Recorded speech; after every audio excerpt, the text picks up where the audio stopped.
Hello dear students, in this lecture we are going to see magnetic field, magnetic lines of force, magnetic flux. Magnetic field. Magnetic field is the region surrounding by a pole or magnet where its influence can be felt. Okay, so it is a region. If you take a north pole, it is having its influence, influence up to certain region. So this region is called magnetic field. In this region, if you place any other magnetic pole or magnetic substance, can be attracted or repelled by this north pole. Means those magnetic substance or other magnetic pole will experience force of this north pole. Okay, so the region in which the another magnetic pole or magnetic substance will experience the force, so that region is called magnetic field simply. Okay, so right now, magnetic lines of force. Magnetic lines of force are the imaginary path in which a free unit north pole would tend to move in a magnetic field. So for example, if you take a north pole and bar magnet, you can take bar magnet, and this is our north pole, this is south pole. Okay, so these magnetic field lines, this magnet, for example, this is complete magnetic field of this magnet. This is magnetic field of the magnet. So this magnetic field completely filled up with the magnetic lines of force. Just these are the imaginary line. If you take a line, okay, which passes from the north pole to south pole, this is. So this line is called magnetic lines of force. Magnetic line of force, one line, magnetic line of force. Like this field completely filled up with the magnetic lines of force. Okay, so these lines of force are continuously closed curves. They won't start at north pole or they won't end at south pole. So usually outside the magnet, if we see, these magnetic lines of force can travel from north pole to south pole, and inside the magnet they can travel from north to south. This is the direction of magnetic lines of force.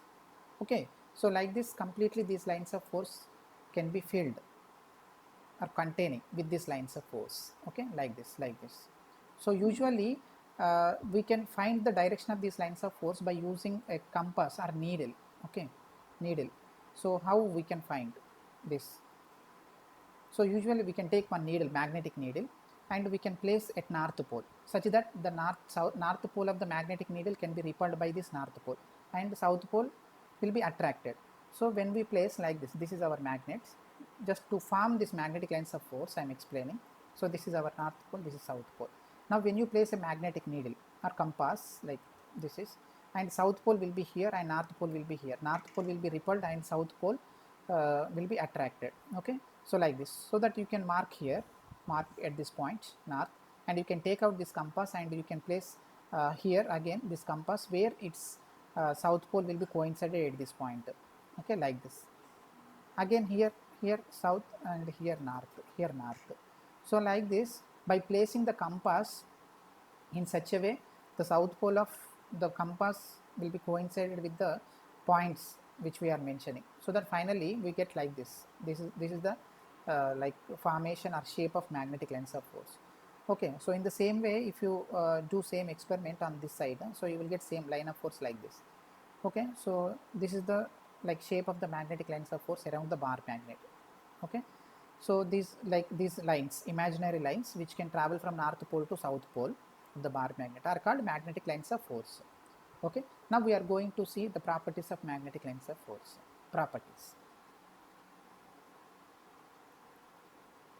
Properties of magnetic lines of force.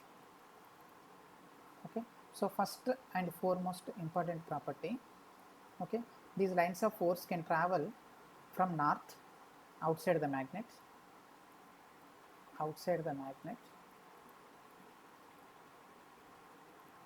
These can travel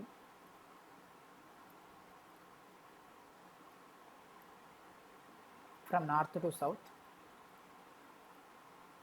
and inside from south to north. Okay, this is the direction of magnetic lines of force. Now at any point on the magnetic lines of force, okay, for example, this is magnetic lines of force like this. Let us imagine like this is a magnetic lines of force. At any point on this magnetic lines, if you draw a tangent, this tangent gives the direction of magnetic field. This is the direction of magnetic field. Anywhere. Okay, if you take here, for example, this point. Okay, so if you drive like this, so this is the direction of magnetic field. Okay, so here if you draw, so this is the direction of magnetic field, like this. Okay, tangent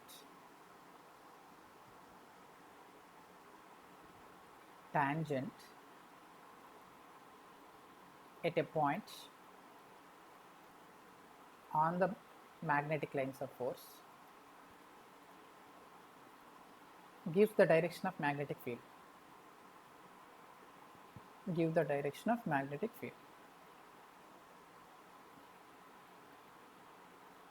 Okay, so next,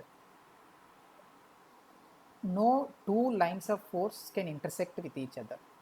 Okay, so no two lines. If they intersect, at the point of intersections, it should show two directions, right? Which is not possible. So no two lines of force can intersect.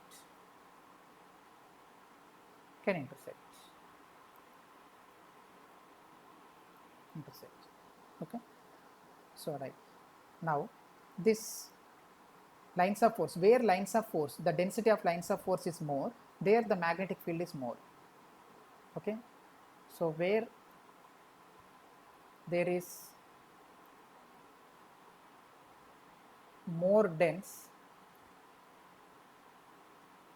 of lines of force, there more field will be there. Magnetic field is more,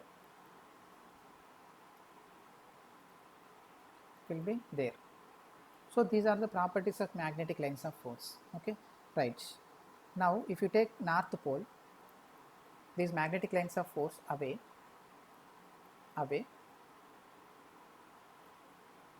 like this, and if you take a south pole, these magnetic lines of force inward, like this. Means they enter in south pole, they leave from north pole. So these are the important properties of magnetic lines of force. Okay, so then we will see magnetic flux. So magnetic flux can be defined as the number of magnetic lines of force passing normal through the given area is called magnetic flux. Magnetic flux is nothing but just number of magnetic lines.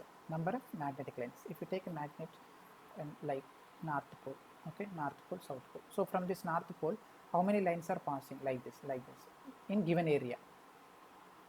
Okay, in given area. For example, this is our area. Let us take this is area. Okay, through this area, okay, how many lines are passing in this given area? Normally. So that number gives magnetic flux. Okay, so magnetic flux can be written as like phi. It is represented with phi bar is equal to b bar dot a bar.